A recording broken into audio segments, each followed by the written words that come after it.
The city is one of the largest cultural centers in the world, where it contains many museums, art halls, cultural associations, and theaters. The city has many buildings that differ in its architectural designs, with wooden buildings designed in the form of a sloping roof or bunk boxes.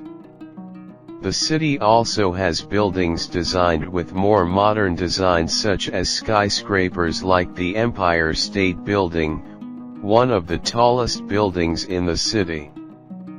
The tourism sector is one of the most important sectors in New York City, with more than 41 foreign and domestic tourists per year.